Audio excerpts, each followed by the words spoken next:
ini awal surah. Masing-masing harus terpisah berarti. Nah,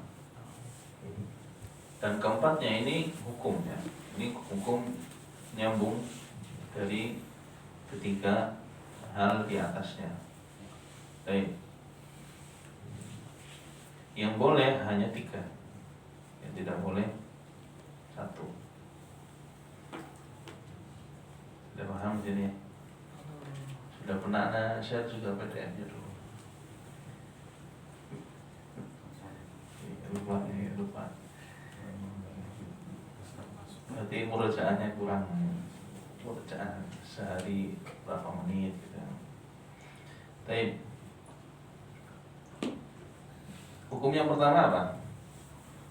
Antara akhir surat Bismillah dan surat selanjutnya terpisah, masing-masing terpisah. Dipisah. Maksudnya di waqaf ya, waqaf tidak di wasol. Qata' itu diputus, maksudnya di waqaf. Contohnya misal apa? Surat Al-Ikhlas coba. Oke, kita buka di mushaf. Walam yakun lahu kufuwan ahad.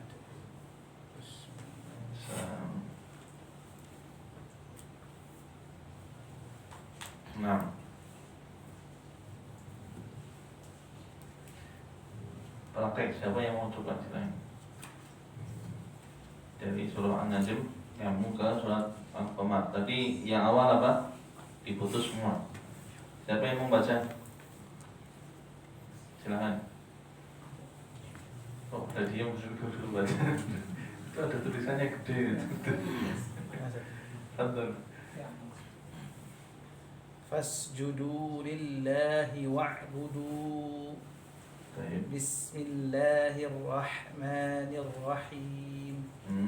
Iqtarabatis sa'atu wa syaqqal qamar. Baik. Itu namanya apa? Qata'ul jami', maksudnya diputus semua ya. Di waqaf semuanya. Poin pertama ya. Paham di sini? Paham ora? Paham enggak? Insyaallah paham ya. Baik, poin yang kedua. Poin yang kedua, putus yang awal. Putus yang awal maksudnya apa? Akhir surah. Dan sambung basmalah dengan awal surah. Baik. Coba yang lainnya. Silakan. Ayo. Karena Al-Quran itu sebenarnya praktek, banyak praktek. Insyaallah itu paham. Kalau nggak praktek ya bengong, cuma dapat wejangan, ya. Cuma dapat teori doang. Silakan praktekkan. Salah ya, biasa manusiawi. Fasbudu lillahi wa'budu. Bismillahirrahmanirrahim. Iqtarabatis sa'atu wa syaqqal qamar. Nah, nafasnya harus panjang. Seperti itu ya. Bismillahirrahmanirrahim. Iqtarabatis sa'atu wa syaqqal qamar. Baik. Kenapa dibacanya miqaf? Karena diawali awal surah Al-Qamar diawali dengan apa? Hamzah wasol. Baik. Paham di sini? Itu namanya putus di awal atau awal, waslul sani wa tsanis. Bahasa gitu. Yang putus di yang pertama, waqaf pertama nyambung dengan basmalah dengan awal surah. Baik. Poin yang ketiga ialah disambung seluruhnya. Tonton, siapa yang mau praktek?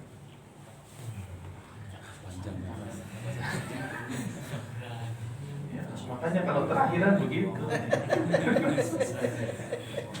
Ya, salah siapa terakhir nunggu. Itulah sebenarnya apa namanya?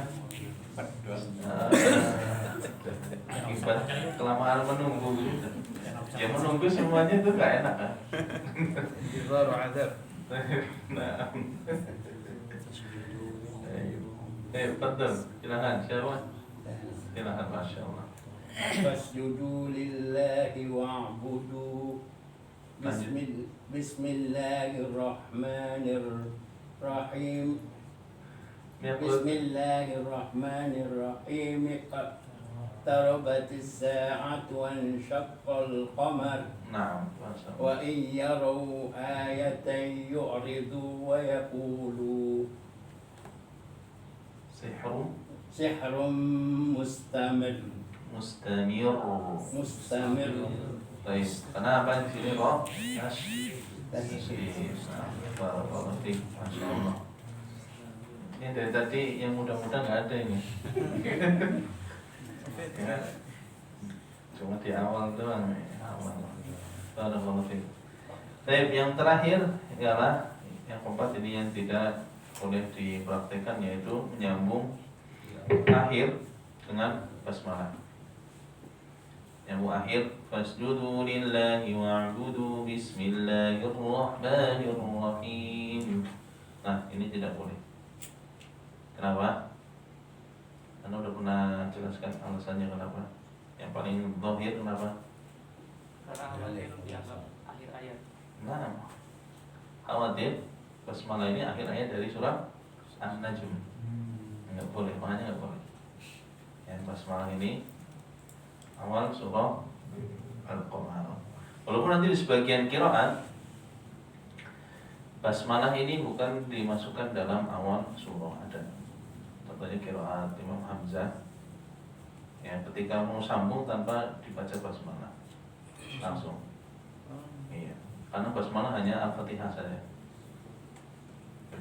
Kalau riwayat yang kita baca saat ini, ya demikian, harus dengan basmalah. Dalam riwayat ini berlaku untuk semua surat. Nah, kecuali At-Taubah. Ya. At-Taubah nggak ada. Ya. Baik. Kita mau tanyakan untuk riwayat Hafs ya. Sudah paham kan riwayat yang kita baca? Siapa namanya? Kunyahnya Abu Umar. Kunyahnya Imam Hafs Abu Umar. Kalau Imam Waras Abu Uthman. Bukan Abu Umar, Uthman. Namanya Uthman, apa? Bukan Abu ya.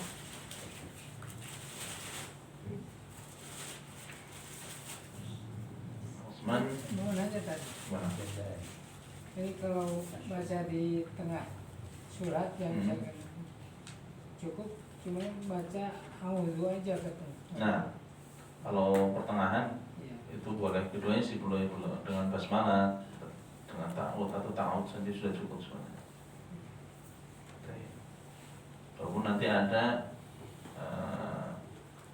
apa namanya, yang berpendapat bahwasanya basmalah bisa dibaca di tengah-tengah ayat ketika di situ disebutkan kalimat Allah, maksudnya nama-nama Allah dan sebagainya. Demikian. Allah besar. Itu yang kami dapatkan dari beberapa masyayikh ketika mengajar perihal ini. Ada lagi yang mau tanya lain? Baik. Kalau tidak ada, kita lanjutkan. Ini fix ya, contreng ya. Alhamdulillah.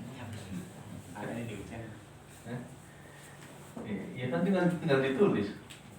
Yang pertama putus semuanya, terus putus nyambung, ya putus nyambung itu selesai. Ya nggak boleh yang mana, ya cuma satu doang. Nyambung putus putus gitu. Yang penting jangan putus nyambung putus. Jadi nggak istiqomah namanya. Mana? Kalau ini bacanya apa Ustaz? Kalau Apa? ini apa sih? Yang merah sama yang biru ini. Qat'u. Putus. Putus. Waslu itu nyambung. Wasal. Wakof, waskol gitu, kabarnya gitu. Tapi, ada yang mau untuk tanyakan nggak? Nggak ada. Ini yang kedua, ini perihal menyambung ta'amud, basmalah dan awal surah. Ini awal surah ya. Ini boleh semuanya. Insyaallah lu. Kalau yang ujung itu hukumnya hukum. Iya, hukumnya jaiz. Boleh. Yang lebih utama apa? Ya putus semua. Karena Rasulullah demikian. Yang tadi ya, pilihan yang ini, yang sebelumnya putus semua. Awal akhir surah, basmalah dengan awal surah. Baik. Pahami sini? Ini sekarang perihal ta'awud. A'udzu billahi minasyaitonir rajim. Bismillahirrahmanirrahim. Baik. Langsung awal surah misal Wat-tur. Selesai. Ini satu putus semuanya.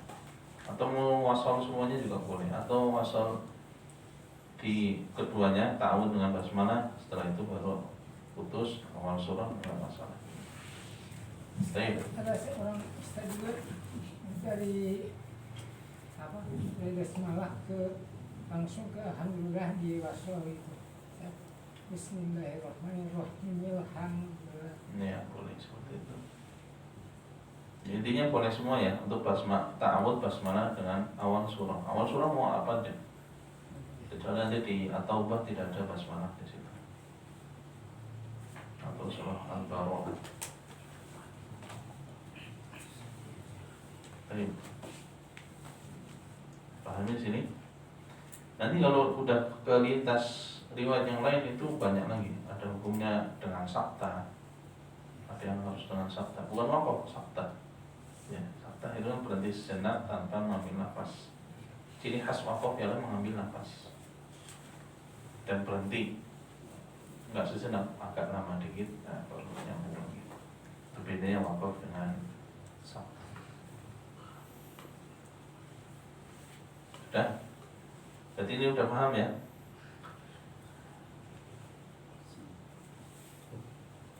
Praktek coba, nanti belum paham nih pada nyengat-nyengir sih.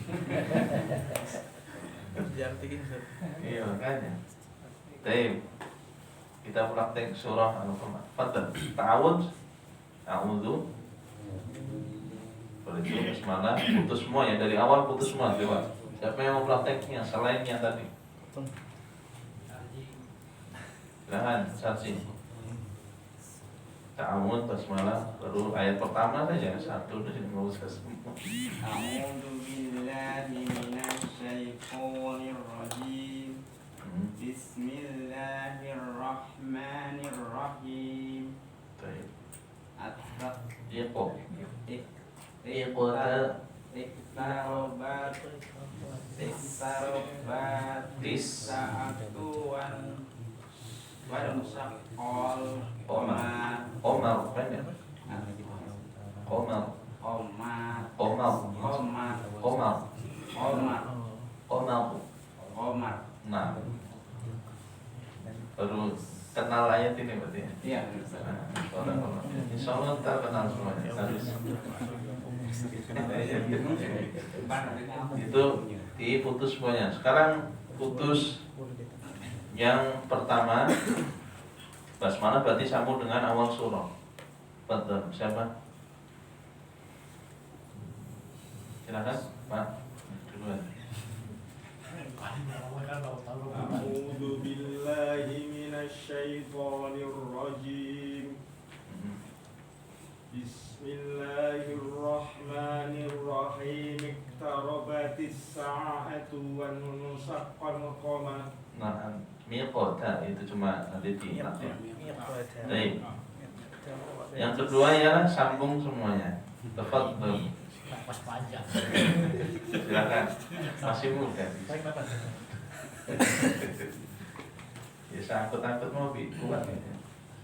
أعوذ بالله من الشيطان الرجيم بسم الله الرحمن الرحيم اقتربت الساعة وانشقت وانشقت القمر Syaqqal qamar. Syaqqal qamar. شق القمر Nah, barakallahu fiik.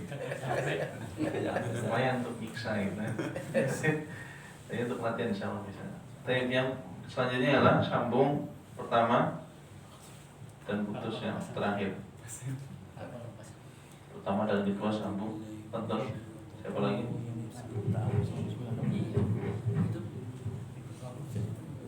Enggak ada.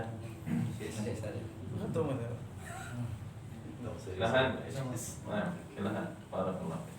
أعوذ بالله من الشيطان الرجيم بسم الله الرحمن الرحيم Nah, اقتربت الساعة وانشق القمر baik, barakallahu fiik. Insyaallah. Insyaallah paham ya di sini ya. Perihal menyambung ta'awud. Ini ta'awud bukan akhir surah. Beda.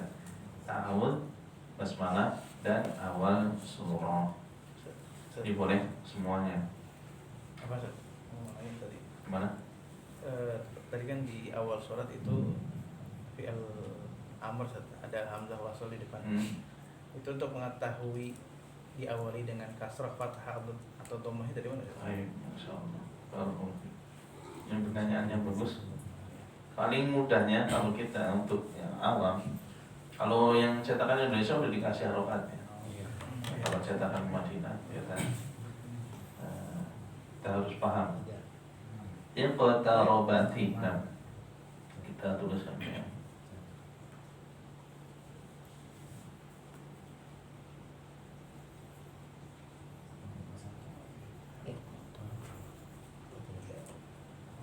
Nah, ini kan hamzah wasal. Baik. Untuk hamzah wasal, kaidah ketika dia harus baca kasroh, nah, itu dilihat harokat huruf ketiganya. Paham di sini? Harokat huruf ketiganya. Pahami dulu. Udah lihat harokat huruf ketiganya apa? Fathah. Fathah. Nah, fathah ya. Udah paham di sini? Baik. Fathah dan kasroh maka dibacakan kasroh.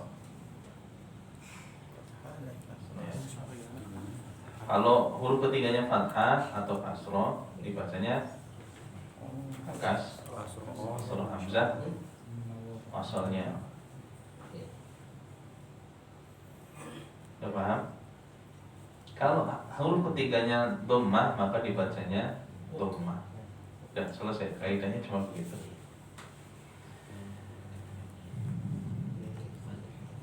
Hamzah wasal. Ini nak hapus dulu. Untuk hamzah wasal, dia dibaca kasroh ketika huruf ketiganya apa? Fathah atau kasroh. Dibaca dhammah ketika dhammah. Sudah selesai. Berarti tidak ada dibaca fathah hamzah wasalnya ini. Enggak ada. Iya, kasroh. Tarobati itu satu kata artinya. Iya. Oh. Terima. Ada lagi Pak? Masya Allah. Iqra. Kenapa bacanya Iqra? Coba disambung. Bismillahirrahmanirrahim. Iqra. Baik. Seperti itu baca Iqra. Huruf ketiganya apa? Iqra. Fathah. Dapat dipahami? Masya Allah. Salah paham ya. Sebenarnya sih nanti ada pembahasan ini di pertengahan misalnya. Baik. Kalau tidak ada kita lanjutkan. Apa itu ilmu tajwid? Ini pengertian ilmu tajwid. Pengertian ilmu tajwid. Tajwid fil lughah apa? Tahsin. tahsin. Nah, tahsin, tilawah, dan lain sebagainya. Apa makna tahsin? Jawada yujau itu hasana yuhassinu. Paham sini ya?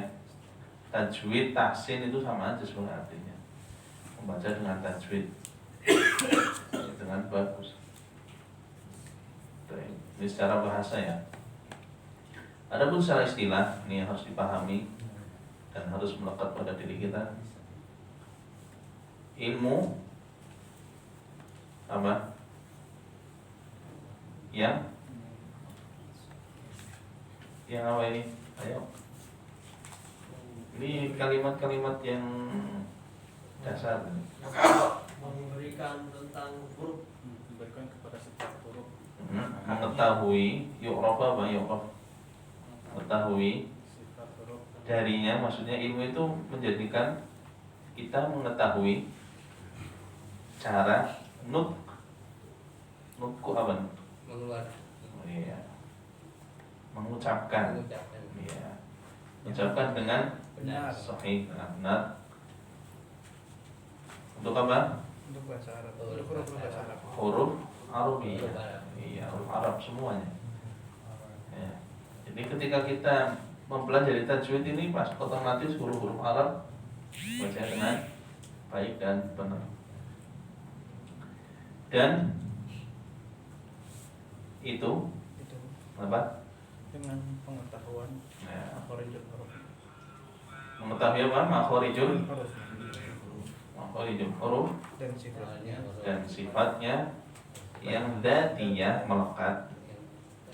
Melekat maksudnya sini asli ya, sudah nggak bisa berubah lagi. Wal aradiyah. Nah, aradiyah di sini maksudnya sifat yang tambahan, yang ketambahan karena sebab, atau yang dari huruf-huruf tadi menyebabkan hukum lain. Contohnya apa? Ikhwa. Contoh lagi apa? Ilhar. Contoh lagi apa? Unnah. Ya. Dan lainnya, iqlam. Nah, itu kan hukum-hukum yang karena apa? Sebab. Sebabnya apa? Nun sakinah, mim sakinah, tanwin. Itu maksudnya ke sifat arudiyah. Nanti ada lagi tebal dan tipis, tafkhim dan tarqiq. Itu sifat apa? Arudiyah. Sifat yang muncul karena Tambahan. ya, sebab apa? Sebab dia ini bisa dari huruf atau bisa dari sebab lainnya, misal roh ya, kalau fathah bacanya tebal. Lafzul jalalah kalau sebelumnya apa namanya fathah atau tummah bacanya tebal, seperti itu, tebal tipis. Oke, bisa dipahami ya. Kalau sifat yang dzatiyah apa? Yang melekat, misal ada aliran nafas, tidak ada aliran nafas. Bahasa tajwidnya apa? Ada hams atau jahr. Suaranya bagaimana? Mengalir atau tidak mengalir atau tengah-tengah. Bahasa tajwidnya apa? Mengalir apa? Rokhawah. Kalau di tengah-tengah, bainiyah atau tawassul. Kalau jelas atau tidak mengalir, suaranya apa? Syiddah. Nah, ini istilah dalam ilmu tajwid. Nah, dipahami sini. Kalau definisi Imam Ibnu Jazari apa? Masih ada yang ingat?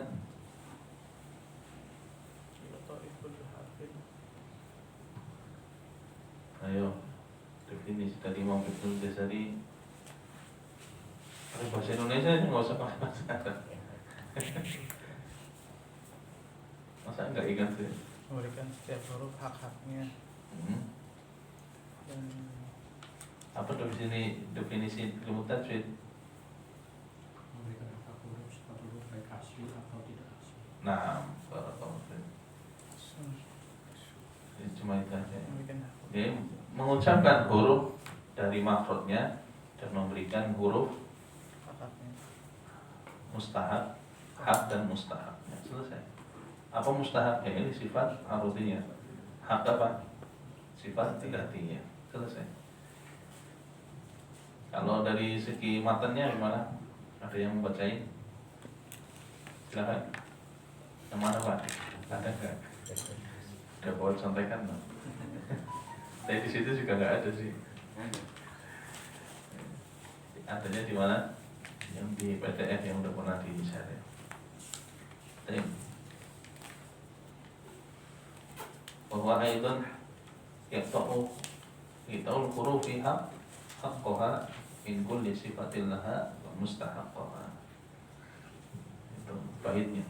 Di bab tajwid. Baik. Kita lanjutkan. Sini ada pertanyaan perihal ilmu tajwid. Ini ulangan sini. Nah, ini pembagian saja ya. Huruf Arab itu nanti ada yang sukun, ya, ada yang taharrik, ada yang berharokat. Mungkin ini cuma untuk sekedar tahu.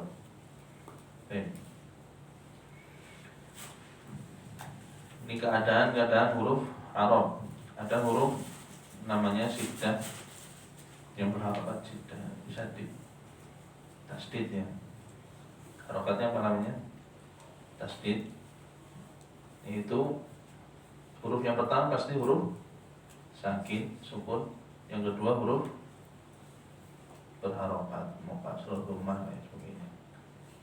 Ini asalnya. Jadi nanti lain cerita ketika kita masuk ke bab idgham. Ya, di bab idgham nanti ada pembagian lagi perihal harokat. Dulu pernah kita jelaskan juga ya. Ini ingat-ingat yang dulu ini ya, lumayan. Kalau pelajaran rada angel kan. Tapi kalau kesalahan, woi cepet. Itu udah manusiawi. Tapi jangan ke situ terus intinya. Harus diganti mindsetnya sekarang.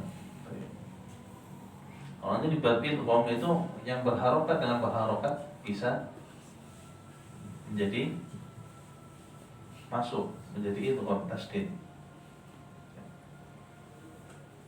Di sebagian riwayat, contohnya riwayat As-Susi dari Imam Abi Amr Al-Basri, ya itu nanti masuknya ke idgham kabir, karena idgham dari segi harokat dibagi menjadi dua, shogir dan kabir. Itu nanti kalau yang shogir yang kita pahami sukun di awal, huruf awal, ya, huruf keduanya huruf yang berharokat. Sama kita paham ya di sini ya.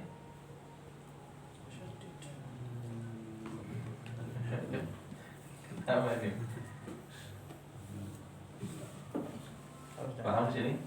Cuma pembagian aja ini huruf-huruf ya, keadaan huruf Arab ya, pembagian halat ini keadaan. Harus dengan contoh kayaknya. Gimana? Harus dengan contoh kayaknya. Contohnya gimana? Ya itu cuma pemahaman awal aja. Ntar kita masuk di bab itu mah cuma pembahasan. Maksudnya nanti ada ya namanya idgham kabir, ada namanya idgham shogir. Yang kita baca saat ini ya idgham shogir semua banyak kan. Ada di riwayat Hafs, ada nanti, tapi udah dalam bentuk tulisan, udah ditulis. Ya udah ditulis. Dulu sudah pernah dicontohkan juga. Insya Allah nanti ada pembahasannya. Jangan sekarang kita bingung nih, baru awal-awal kita mulai lagi, jangan lagi. Kita itu. Yang kedua, apa keadaannya? Hurufnya sukun kebanyakan. Ada sukun, ada yang berharokat, ada yang tasdid. Baik. Ini hanya keadaan huruf-huruf Arab secara umum, tidak ada yang lainnya. Bisa dipahami ya? Baik. Apa ini maksudnya penjelasan di sini? Apa maksudnya? Kalau huruf sukun ini apa? Bit tasodum apa tasodum? Ini tasodum apa? Tabrakan. Itu apa? Nama tasodum? Tabrakan. Ya, mana Tabrakan. Maksudnya di sini kembali, nah maksudnya di sini kembali ke makhrajnya. Jadi ketika huruf-huruf itu sukun, maka otomatis dia kembali ke makhrajnya. Makanya dinamakan sakin, sakinah, tentram, kembali lagi. Saya pahami ya? Saya pahami nggak? Bingungnya mana nih? Kan cuma berharokat aja ini. Jadi ketika kita sukun, huruf-huruf sukun, maka kita kembalikan huruf tersebut ke makhrajnya. Misal di sini al, an, a. Jadi kembali lagi menutup. Ya, menutup lagi. Maksudnya kembali. Beda dengan huruf qalqalah. Makanya di sini ada selain huruf qalqalah. Karena qalqalah sejatinya dia kembali, tapi karena kuatnya sifat, akhirnya dibuka lagi. Ya. Dibuka lagi, keluar lagi. Lagi, iya, akhirnya memantul lagi. Itu maksudnya. Dia kembali, tapi karena kuat, akhirnya mantul. Karena orang Arab suka mengucapkan huruf-huruf qalqalah dengan tidak dipantulkan. Contohnya coba, suka, berat, di bibir berat, berat, ringan, itu maksudnya ya. Jadi huruf sukun semuanya kecuali huruf qalqalah pasti dikembalikan ke makhrajnya. Paham ya? Jadi jangan sampai ada yang mantul kecuali huruf qalqalah. Ana amata kita. Alhamdulillah. Baik. Di sini pahami ya? Paham apa ora iki? Penjelasan mana yang enggak dipahami? Terus kubro sama sugronya qalqalah. Iya, itu qalqalah, kecuali qalqalah. Jadi kalau sughra kubra itu nanti berkaitan dengan di awal, di tengah kata atau di akhir karena waqaf. Itu saja. Ya bedanya cuma prakteknya. Ketika yang di tengah dialirkan, agak ngalir dikit ya, dialirkan. Kalau yang di akhir jelas. Ahad. Itu ahad. Lam yalid wa lam yulad. Beda kan? Kadar jelasnya beda, kadar kuatnya. Nah, kadar kuatnya berbeda. Itu aja. Yang beda kan? Berarti kalau berwakaf itu akhir katanya. Ya sebenarnya bukan akhir kata saya. Ketika kita wakaf ya sudah, berarti harus dijelaskan apa namanya ketika dia huruf qalqalah. Muhito. Nah bisa. Muhito. Po. Kalau nyambung misal lam yalid wa lam yulad wa lam, ya, kalau mau nyambung terus itu lam yalid wa lam yulad, selesai. Yulad baru wa lam yakul lahu. Bisa dipahami ya bedanya? Cuma dikit doang. Intinya harus banyak praktek. Banyak praktek. Baik. Adapun huruf harokat, ukhraju bittaba'ud. Jadi keluarnya huruf yang berharokat itu dengan menjauh dari makhrajnya.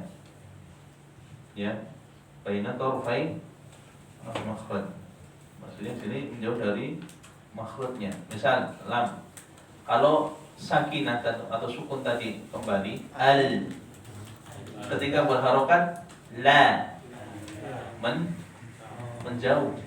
Makhrajnya di mana lam? Langit. Yang utamanya dulu, baru ketemunya. Utama di mana? Masih ingat? Ujung lidah. Ketemu Waduh, ujung lidah ini. Antara kita. Yang benar mana?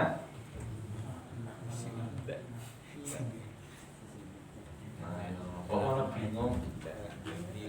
Gimana, Pak? Sisi lisan, Masya Allah. Sisi lisan yang depan sampai ke ujung ketemu dengan si. Sepakat ya? Sepakat ya? Paham, harus dipahami. Kemarin gambarnya berarti ada yang nggak bisa dipahami ya. Ini kan penilaian sebenarnya. Sambil nilai mana yang nggak paham. Baik.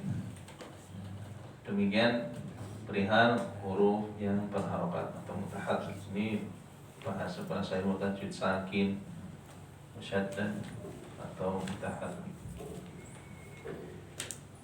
Ada pertanyaan? Tidak ada. Lainnya tegang, nggak usah tegang. Ini perihal lahan, ya, kesalahan-kesalahan atau kesalahan dalam tilawah Al-Quran, kayak lahan atau foto, ya, sama ya maknanya. Dan dibagi menjadi dua, ya. Lahan itu dalam tilawah Al-Quran dibagi menjadi dua. Nahnul jali, ini kesalahan yang fatal. Fatalnya kenapa? Kenapa di sini? Ini contoh, ini hanya contoh. Misal salah ketika membaca harokat. Ya, yang menyebabkan dia apa? Berganti makna. Bergantinya makna. Maknanya berganti. Salah membaca harokat sehingga mengganti makna. Misal an'amta, harusnya an'amta, anta, ta. Tapi bacanya an'amtu. Maknanya beda. Saya. Harusnya anta. An'amta alaihim. Ya. Tanya kembali ke siapa? Allah. Kalau bacanya an'amtu, kembalinya ke siapa? Oke. Itu ya, itu udah jelas. Ada di masjid ini kalau subuh ini kuntum minadzalimin. Ini kuntum minadzalimin katanya. Iya, nah, itu ya. Mestinya kan ini kuntum. Dia bilang ini kuntum minadzalimin. Ini doain jamaahnya tuh. Itu tiap hari itu kalau habis sholat habis adzan subuh di atas sini ada masjid yang di situ. Itu tiap hari gitu. Itu harus diingatkan ya. Karena sejatinya kalau dia sadar itu berarti menambah huruf dalam Al-Quran. Menambah Al-Quran gimana hukumnya? Kalau sadar bukan dosa lagi, berubah. Jadi ada ulama mengatakan itu termasuk berubah. Berubah ya. Iya. Jadi kalau saya ingatkan dibilang Wahabi. Ya enggak, maksudnya dibawain mushafnya gitu. Kalau kita nggak bawa mushaf mungkin bisanya begitu sih. Dulu saya juga pernah kedapatan itu paling sering di surat Al-Qasas. Fasol lili roh. Di situ perintah kan, fasol. Ya, bukan fasol li. Masa sholat kepada aku gitu. Fasolli enggak panjang. Fasolli li rabbika. Nah, ini itu bacanya fasolli li rabbika. Itu banyak banget Ustaz. Iya. Dan alhamdulillah setelah diingatkan, ya pas waktu saya tunggu imamnya itu saya tunggu sambil jalan keluar, mohon maaf Pak ini coba dicek lagi gitu kan. Gitu aja. ini tadi bacanya kepanjangan, jadi maknanya beda gitu. Selesai keluar hari berikutnya ketemu lagi pas waktu jadwalnya sudah beda bacanya. Ya itu, ya pelan-pelan aja. Kalau pastinya nggak kebaca, Ustaz, gimana? Pasti beda mana? Iya. Misal harusnya mukhatabnya apa namanya? Hunna, beda hun, gitu kan? Antum baca hun, otomatis sudah berbeda. Dari segi tasrifnya udah beda. Kalau antum udah belajar bahasa Arab, jadi udah beda. Nah itu berkaitan langsung jali. Nah ketika seorang imam terdapatlah nul jali dalam Al-Fatihah ini, sepakat banyak para ulama ya termasuk imam-imam madhab ya, bahwa bisa batal, ada yang mengatakan batal sholatnya ya. Atau yang paling ekstrim lagi kalau dapatin begitu boleh seorang makmum itu narik imamnya gantikan dengan yang di belakangnya pada kondisi sholat, ada juga yang berpendapat demikian. Dan ini masalah yang tegas karena perihal rukun sholat. Adapun ayat yang selain Al-Fatihah dan sebagainya itu tanggungan imam jika salah. Ini imam yang nanggung. Makanya sebenarnya imam itu kalau di kita kan kayak sesuatu yang mulia gitu. Akhirnya dicari gitu. Sengaja jadi imam. Ini enggak tepat soalnya. Tapi kalau seorang udah tahu hukumnya berat. Terus bagaimana kalau orang yang nggak ada yang mau semua gitu, nggak ada mau yang semuanya nggak ada yang mau, ya cari yang lebih baik dari satu jamaah itu yang lebih baik bacanya jadikan imam. Yang mana intinya Al-Fatihah ya, Al-Fatihah. Al-Fatihahnya benar, insyaallah. Nggak terjatuh dalam hal tadi itu. Imamnya ditarik karena belum pernah dapetin gitu, tapi itu ada fatwanya ya, ada. Apa sih? Kalau kondisinya misalkan kita lagi safar katakan, atau misalkan di sekitar rumah kita waktu zuhur memang udah agak mepet kita, kalau mencari masjid yang kita tahu bacaan imamnya lebih baik, itu kayaknya kita nggak dapat, sehingga kita sholat di masjid yang terdekat. Yang qadar Allah kita tahu juga imam itu bacaannya banyak salahnya. Banyak salahnya di sini Al-Fatihah atau surah yang lain? Ya, kalau di daerah sini sih Masya Allah Al-Fatihahnya semuanya gitu. Banyak salahnya gitu. Ya, dari Al-Fatihahnya juga udah banyak salahnya gitu maksudnya. Maksudnya apakah lebih baik kita tetap sholat di situ, atau akhirnya kita munfarid, atau kita tetap masbuk walaupun nggak dapet tapi kita sholat di masjid yang selanjutnya? Apa gimana? Ini sebenarnya masalah yang agak luas ya untuk perihal sholat sir ya. Untuk sholat sir. Sholat yang apa ya? Sir. Kalau jahar banyak para ulama menyarankan cari yang lain. Walaupun kita akhirnya jadi masbuk atau tidak dapat berjamaah, gimana? Ya ada yang dekat nggak di situ maksudnya? Atau jauh-jauh semua harus? Kalau memang ya kita bicara keadaannya memang mungkin agak jauh, yang kita bisa memperkirakan ini nggak bakal dapat karena kita udah tahu biasanya udah mulai sholat atau mulai sudah selesai. Yang itu sebenarnya bisa memperkirakan sih sebenarnya kondisi di lapangannya, karena Anda juga nggak bisa gambarkan loh, karena gambarkannya pasti otomatis yang daerah Anda sendiri gitu kan. Nah itu Anda bisa perkirakan. Intinya kalau emang sholat itu jahar dan di sana masih bisa dapat rakaat kedua atau gitu kan, karena mungkin baru mau mulai ya mending yang lain ya, lebih baik kita cari yang gitu ya, itu cari amannya saja sebenarnya. Kalau yang bacaan tadi ketika sir itu kita bisa baca sendiri insyaallah, itu pendapat yang bisa diambil ya, kita bisa baca sendiri kan, kita yang di dalam bacaan kita insyaallah. Bagaimana yang diharum dengan cari yang baik bacaannya? Ya kalau jahar banyak kan menyarankan demikian, itu yang anak pernah dapatkan. Apa benar itu bisa nggak sah salatnya kalau misalkan memang bermakmum dengan imam yang bacaannya kurang baik? Kalau perihal itu kita udah tahu kan, Kalau kita udah tahu bisa jadi biasa. Kalau belum tahu, nah itu beda lagi.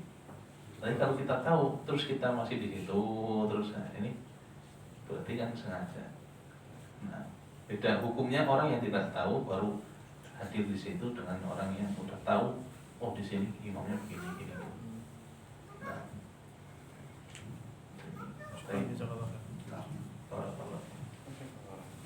intinya perihal imam kita harus selektif juga ya, karena dia nanggung makmum juga. Imam itu anak belum dapetin cara hadis yang khusus itu dapat keutamaan. Jadi imam yang ada apa? Syarat, ya kan? Hadisnya tentang apa? Syarat kan, bukan keutamaan. Yang dapat keutamaan apa? Muadzin. Iya. Di akhirat dapat keutamaan, lehernya dipanjangkan. Jangan dilihat panjangnya bagaimana, kayak jerapah, enggak. Pasti lebih indah. Enggak akan bisa dibayangkan indah. Nah. Kalau dulu waktu awal-awal dapat dari situ, mikirnya kemana-mana dong. Ya, perlu dijelasin sama guru ya begitu kan. Hanya jangan sampai belajar sendiri ya. Ya kita pasti dapatin masa-masa demikian. Kalau kita berjamaah misalkan subuh itu yang dibaca itu ayat-ayat itu terus, itu aja sudah, nggak sampai berbulan-bulan itu. Gimana? Sebenarnya sih nggak masalah itu. Kaki maksud. Jadi dia baca ayat pertama inna anzalna, nanti ayat kedua wal asri, itu 3 hari tiap subuh itu. Bisanya itu ada.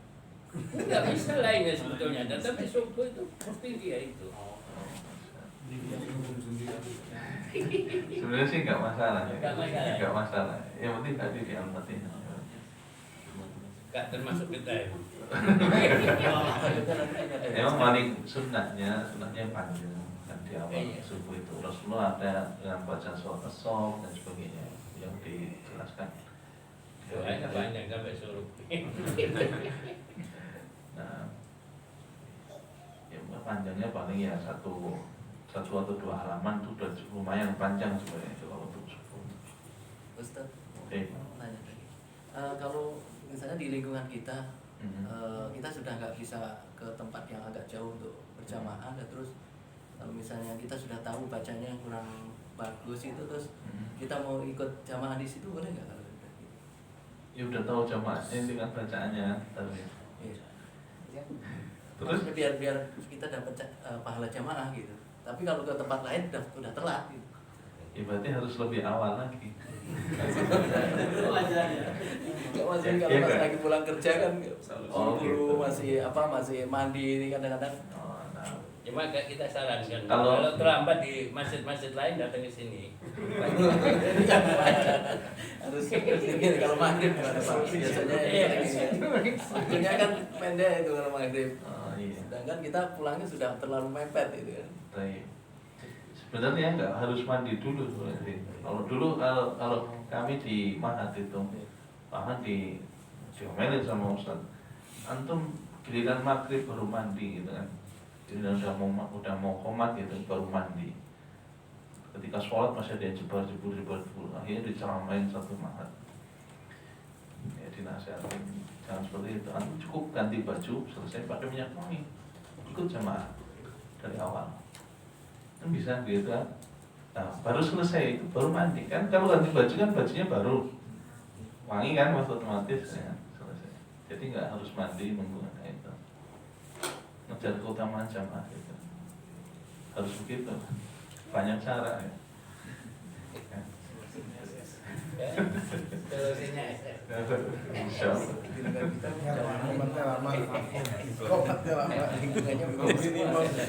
Makanya harus stop minyak wangi. Ya. Karena orang Arab itu paling senang minyak wangi ya. Minyak wangi itu nggak tanggung mereka jutaan gitu. Minyak wangi. Karena itu emang kesenangan Nabi juga ya. Tapi ini perihal lahlul jari ya. Jadi kemana-mana ini ya. Kalau kesalahan yang khafi yang kecil yang istilahnya dapat ditolerir gitu kan. Contohnya misal harusnya guna, kita nggak baca guna. Misal inna a'toina kalkautsar, harusnya bacanya inna, tapi bacanya inna a'toina kalkautsar, inna. Jadi tetap tasdid. Ini nggak merubah makna, namun berkurang keutamaannya karena Al-Quran itu diturunkan dengan tajwid, maka bacalah dengan tajwid pula. Tipenya kurang keutamaannya. Merubah mana? Tidak, karena memang aslinya tasdid. Kecuali bacanya ina, nah itu beda lagi ya. Ina ya. Inna bacanya tidak digunakan atau harusnya dengung. Minkum harusnya minkum. Nah, kita bacanya minkum, minkum. Adalah itu. Ya. Dibacanya dengan ilhar. Berubah mana enggak? Enggak. Tapi kalau ada imam seperti ini, gimana? Sebenarnya nggak masalah ya, nggak masalah. Tapi kalau ada yang lebih baik, ya harusnya digantikan dengan yang lebih baik. Karena utama imam benar-benar harus paham. Paham di sini paham apa? Jelasnya dari Ustaz Yazid atau Ustaz Abdul Hakim Pak saya. Kalau di zaman sekarang yang paling dibutuhkan untuk seorang imam itu paham sholat. Banyak yang nggak paham sholat. Fikih sholat tuh harus sudah melotok di sini gitu. Itu paham minimal paham ilmu sholat, fikih sholat. Yang kedua, dari segi bacaan otomatis ya, baik itu hafalan bacaannya bagus. Dan habis itu diurutkan yang lainnya, yang bagaimana dijelaskan oleh Nabi kita Rasulullah SAW. Nah, mungkin itu ada seorang imam ya. Dia bacaannya hafalannya bagus, tapi itu hukum sholatnya kurang ini. Jadi kadang tumanina gitu maksudnya. Iya tumanina, kadang cepat. Terus kalau terkadang tergantung mungkin keadaannya. Mood gitu ya. Ya jadi dia kadang cepat, jadi terkadang juga kita nggak dengarkan nggak pakai mic gitu. Kalau kita sabtu dua apalagi dulu gitu, terkadang lihat aja di samping dengar satu udah bangun dulu dari sini, baru ya. Nah itu gimana tuh Ustaz? Tapi kalau diusahakan gitu, kalau maghrib atau subuh, kentar itu karena panjang, rukunya juga panjang, maksudnya ketika sir saja ya. Ketika sir itu cepat sekali. Gitu. Cepatnya di sini masih kita itu masih bisa tumanina enggak? Kan patokannya di situ tumanina. Ya, perpindahannya kita ya, di kitanya.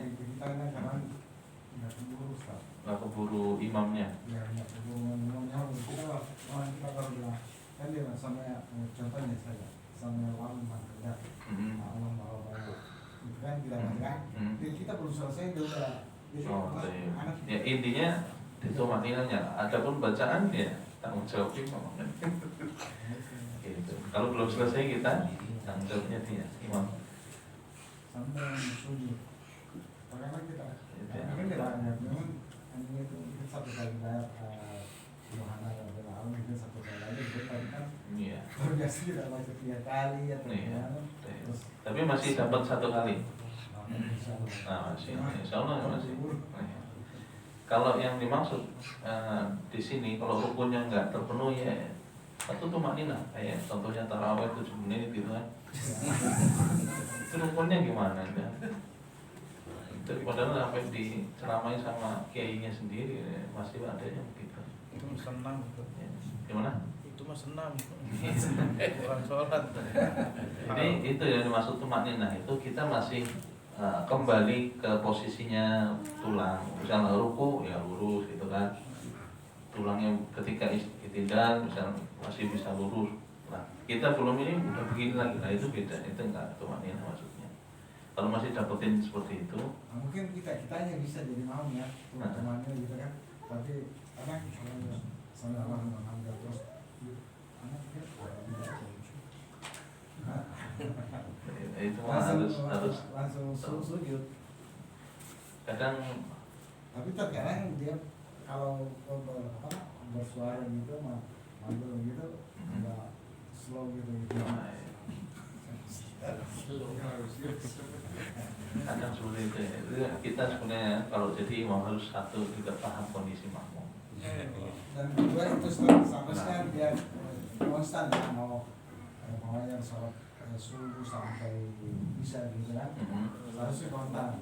Mau gimana pun harus namanya satu kali itu berapa menit kan, 1 menit 1 rakaat, mulai aja kan, jangan hari ini 1 menit atau subuh 1 menit, terus zuhurnya itu mungkin cuma berapa detik kan, nggak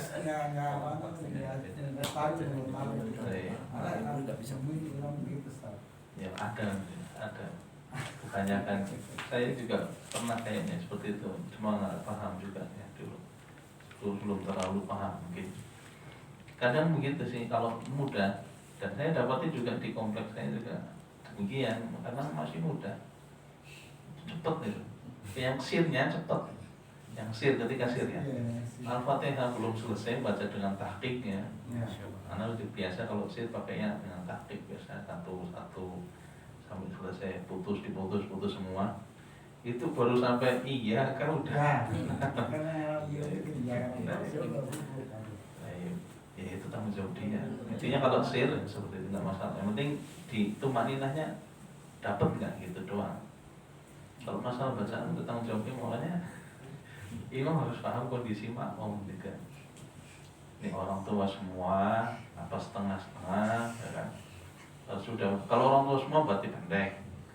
Kalau setengah-setengah ya agak setengah gitu kan. Kalau semuanya muda semua, kuat semua ya panjangin lagi. Jadi kondisional. Hanya di sini yang dimaksud dengan seorang imam harus paham fikih. Jadi imam fikih sholatnya itu dia harus paham adabnya. Terhadap makmum juga ada adabnya. Nah, ya, jangan jadi nggak asal-asalan juga. Misal kita ketika safar diminta imam ya jangan yang panjang-panjang, baca surah At-Tur sampai selesai ya, kelar ini belakang sampai semua kan itu. Jadi sesuaikan. Hanya itu yang dimaksud dengan fikih sholat. Ya fikih di sini maksudnya berkaitan adab, maksudnya adab dengan makmum juga kita paham, adab diri kita kepada Allah juga paham, pada ibadah semuanya. Ya. Itu yang diperlukan di zaman sekarang. Fikih sholat. Ada yang bahas fikih sholat, yang ikuti kajiannya sampai selesai, jangan setengah-setengah. Baik. Terus jalan ini kan jalan tasawuf awal sama akhir, yang awal tuh kadang-kadang bisa boleh cuma sampai mengucapkan syahadat. Atahiyatu barakatuh kebetulan sampai asyhadu an la ilaha illallah wa asyhadu anna muhammadar rasulullah. Ya. Terus Terus sampai di situ katanya. ada yang bolehkan demikian, ada yang sampai akhir insyaallah. Yang sesuaikan aja Pak. Ya, itu namanya fikih luas ya. Makanya Enggak apa-apa Ustaz. masalah insyaallah itu yang kamu ketahui.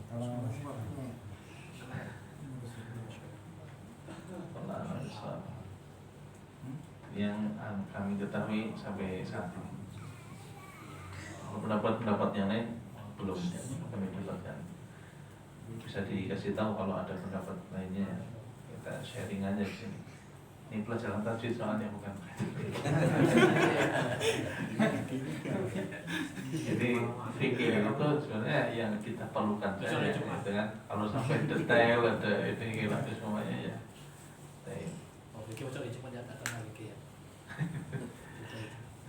Sehingga udah ada satu varian ya, masya Allah, tinggal diikuti.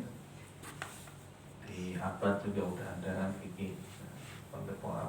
fikih praktis ya, al-wajiz. Nanti mengikuti sampai selesai, masya Allah. Tebal itu kitab. Gimana?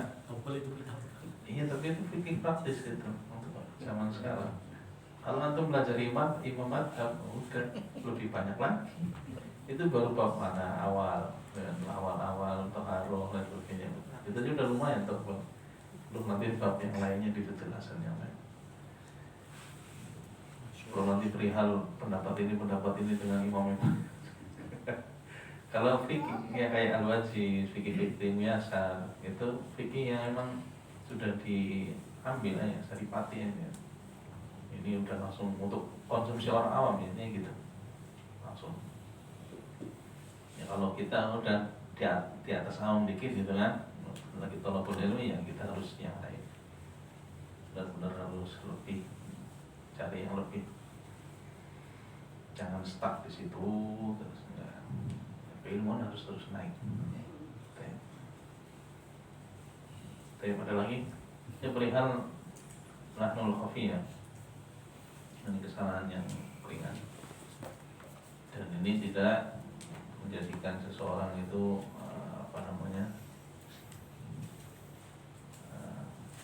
merubah makna. Intinya di situ tidak merubah makna. Itu bedanya yang khafi dengan yang jali. Jadi perihal lahnul jali ini sebenarnya banyak. Dia ada di penjelasan di kitab salah satu guru dan sahabat kami itu Ustaznya di JC, di situ dijabarkan semuanya perihal lahnul jali dari sisi harokat, dari sisi huruf. Nah, mana yang kalau harokat kita udah jelas bisa merubah harokat dan sebagainya. Kalau dari sisi huruf, nah ini merubah sifat saja bisa merubah huruf tersebut. Sifatnya salah nih, tempatnya sama, tapi sifatnya kan yang berbeda.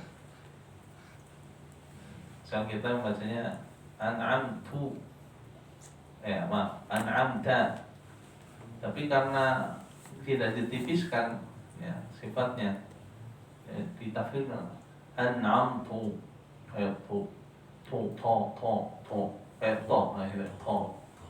an'amtu nah itu beda sifatnya, tempatnya sama tapi beda, bisa demikian. Alamin Allah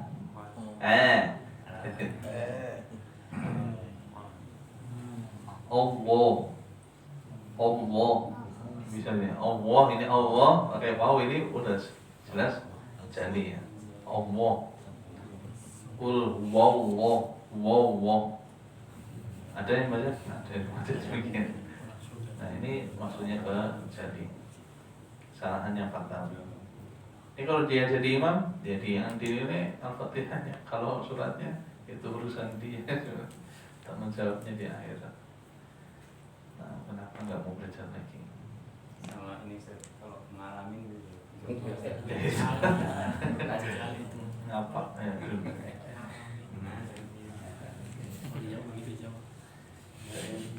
kalau itu memang udah merubah itu. Kan nggak ada huruf ngaan. Hurufnya nggak ada. Jadi ngalamin.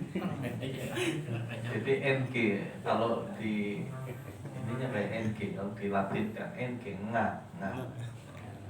Sebenarnya cuma tinggal diturunkan. Nga itu posisi di tenggorokan yang atas, turunkan aja. Gitu selesai. Nga, coba rasakan pasti tenggorokan atas tempatnya goin sama mo. Nga, nga kalau orang Lombok nga. Cuma tahunya itu doang saya. Nggak aja antum gitu. Jadi kalau NG itu ya tempatnya di tenggorokan atas ini. Nah, cuma tinggal turunkan maksudnya. Alamin. Ada yang bertanyakan lagi? Ini baru sampai bab lahan, belum lanjut. Ini tingkatan-tingkatan tilawah ya. Ada dengan tahqiq, tadwir, ada hadr. Apa tahqiq itu tahqiq apa? Tadi satu persatu ya dengan jelas Alhamdulillahi Rabbil Alamin. Taqiq. Kalau takbir agak cepat dikit.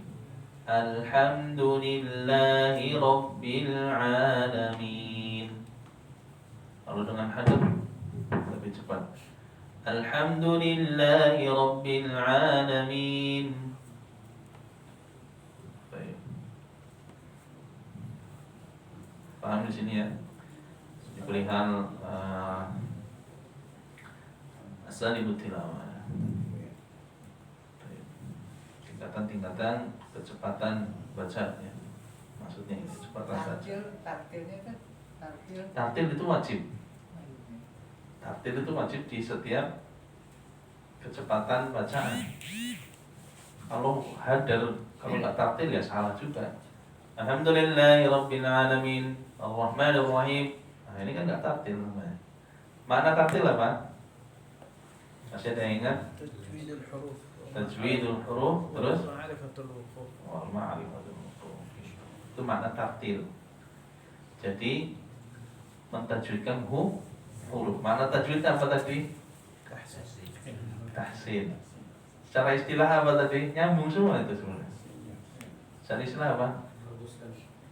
Mengucapkan huruf, paling gampangnya mengucapkan huruf sesuai dengan makhrajnya dan sifat asli dan sifat arudi, sifat dzatiyah atau sifat arudiyah. Apa tadi sifat asli atau dzatiyah? Sifat yang melekat pada dirinya, ada hams, ada jahab, syiddah, rokhawah, beniyah, terus infitah, itbaq dan lain sebagainya. Adapun sifat yang arudiyah tadi sifat yang karena sebab kan ada ikhfa, ada gunnah. Gunnah maksudnya an-nama misal. Tapi dia bacanya an-nama. Masuk kesalahan mana? Kesalahan fatal apa yang tidak fatal? Tidak fatal. Atau dalam artian apa? Ilmu tajwid yang jali apa yang khafi? Khafi. Ya. Itu bedanya, Pak. Jadi tartil itu harus di setiap kecepatan membaca. Ketiga-tiganya ini harus tartil. Ya kalau pelan nggak tartil juga ada. Misal gimana? Ya kayak tadi tuh. An-nama, misal. Harusnya bacanya an-nama. Itu kan namanya maksud dengan tartil. Ada yang mengatakan ilmu tajwid itu fardu ain, Teorinya, teorinya. prakteknya fardu ain. Teorinya apa? Fardu kifayah. Teori kita baca teorinya ini mempelajari begini-gini fardu kifayah ini. Cukup Pak Sarja aja misalnya yang paham ya. Yang lain nggak perlu belajar kisah. Tapi praktek ketika baca Quran dan dibaca ketika sholat fardu ain wajib. Itu aja bedanya. Sama aja intinya tetap harus belajar. Sebenarnya Al-Quran itu sebenarnya mudah. Mudahnya gimana? Ketika orang tua kita mengajarkan kita dengan bacaan yang benar, terus kita ngikutin, sudah selesai, cukup. Dengan bacaan yang benar ya, titik, tanda kutipnya di situ. Tapi ketika orang tua kita tidak mengajarkannya, ya sudah kewajiban kita harus belajar. Nah, karena beberapa kami dapati bahkan di Jazirah Arab maupun di Afrika itu, di Indonesia pun ada beberapa, ya, itu bacaannya sudah bagus. Terus ditanyakan, antum belajar di mana? Dengan bapak. Sudah selesai gitu. Jadi nggak harus belajar secara khusus dengan ustaz atau syekh dan sebagainya. Enggak. Cukup dengan orang tua sebenarnya. Makanya ketika kita sudah paham seperti ini ya, terus kita udah punya anak dan sebagainya, ya wajiban kita ngajar anak-anaknya. Ya, wajiban kita. Tapi kalau enggak ya kita juga masih belajar, ya kita harus dorong anak kita untuk belajar Quran. Untuk satu mengumpulkan kewajiban itu terus harus didorong. Baik, ada mau tanyakan itu perihal baca Al-Quran ya begitu, karena Al-Quran secara seperti itulah Allah turunkan dengan tajwid. Li'annahu bihi ilahu anzala wa hakadha minhu ilaina wassalam. Dan seperti itu pula lah, maksudnya dengan tajwid pula Al-Quran itu turun, maka tajwidkanlah ketika membacakannya, dan dengan begitu pula maksudnya dengan tajwid pula sampai kepada kita bacaan Al-Quran itu. Nah, makanya dahulu zaman khilafahnya siapa? Sahabat Utsman ibn Affan ketika mengirimkan delegasi ya, yang membawa mushaf yang sudah ditulis ke masing-masing kota, baik itu Madinah, Makkah, Basrah, Yaman, Bahrain, Syam, mereka dikirim juga apa? Delegasi guru untuk mengajarkan di negeri-negeri tadi. Dan sebelumnya juga udah ada delegasi yang mengajarkan, misalnya contohnya Abu Musa al-Asy'ari mengajar di mana? Abu Musa al-Asy'ari Basrah pertamanya. Basrah. Bacaan Imam Imam Ibnu Amir ya ikut ke bacaan beliau. Cuma kalau awal sebelum Khalifah Utsman mengirim delegasi, beliau yang mengajar di Basrah. Terus di Kufah siapa? Sahabat siapa? Gubernurnya waktu itu siapa? Kufah Abdullah bin Mas'ud. Ketika di Syam siapa guru yang di sana? Sahabatnya siapa? Ya, sahabat Ubay bin Ka'ab. Nah, sahabat Ubay itu sebelum dikirim delegasi ketiga zaman Khalifah Utsman bin Affan.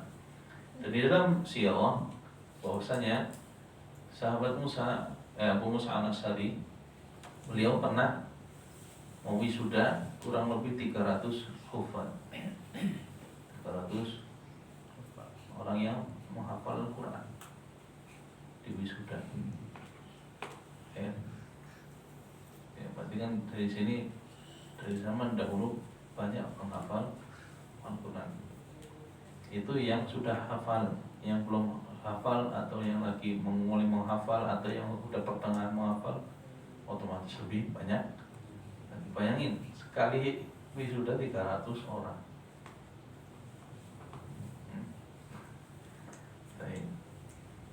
Itu yang kecil, yang tua semuanya ada pastinya. Nah, ada yang mau tanyakan? Jadi kaum muslimin dari dahulu itu sudah mempelajari Al-Quran otomatis di awal, sebelum mempelajari ilmu-ilmu yang lainnya. Ketika kita ingin mengikuti jalan salafus saleh, ya seperti itu. Al-Quran harus matang, ya minimal bisa baca, bisa hafal semuanya itu. Kemarin kan udah disinggung juga kan. Ya, jadi nyambung ya. Adab talabul ilmi nyambung juga. Emang adabnya ketika mencari ilmu awal Al-Quran, ilmu Al-Quran dahulu, setelah itu baru ilmu-ilmu hadis, ilmu yang kita perlukan juga ya, yang keseharian kita itu kan, misal sholat, wudu, semuanya yang kita perlukan untuk sehari-hari. Ilmu siasat perlu nggak? Siasat perlu nggak? Nggak perlu kan? Iya, keseharian kita, keperluan kita ya. Mengetahui, sekedar mengetahui mungkin ya bisa jadi. Tapi kalau untuk mempelajari secara khusus itu kan, ya, itu bisa jadi memusingkan diri kita ya. Kita perlukan yang bahasa Arab, fikih sehari-hari kita ya, begitu fikih sholat, fikih wudu, muamalah dengan keluarga ya, fikih pada suami istri dan sebagainya. Itu yang kita perlukan kan. Ya, baca Al-Quran kita perlukan juga ilmunya. Ya tiap hari kita lakukan saja sebenarnya. Kalau kita jadi karyawan ya berarti kita harus belajar fikih perihal karyawan. Bagaimana seharusnya seorang karyawan dan sebagainya. Baik. Demikian. Nanti mau tanya? Tidak ada? Tidak ada, kita cukupkan sampai sini ya. Sampai tinggal kekuatan bacaan Al-Quran. Nanti kalau sudah masuk ke makhraj lagi kita percepat karena sudah dibahas kemarin. Berarti kita masuk ke terakhir sampai makhraj sudah selesai kan ya? Sudah kita semuanya. Oh iya, berarti masuk ke sifat langsung nanti insyaallah. Sifat huruf Arabi. Sifat-sifat huruf Arabi. Dan bila lagi kita coba subhanallah alhamdulillah masyaallah. Baik, semoga ya sedikit ini bermanfaat bagi antum dan jangan lupa terus istiqomah, terus murojaah karena itu yang dibutuhkan. Kalau kita nggak murojaah ya ilmu harus lepas.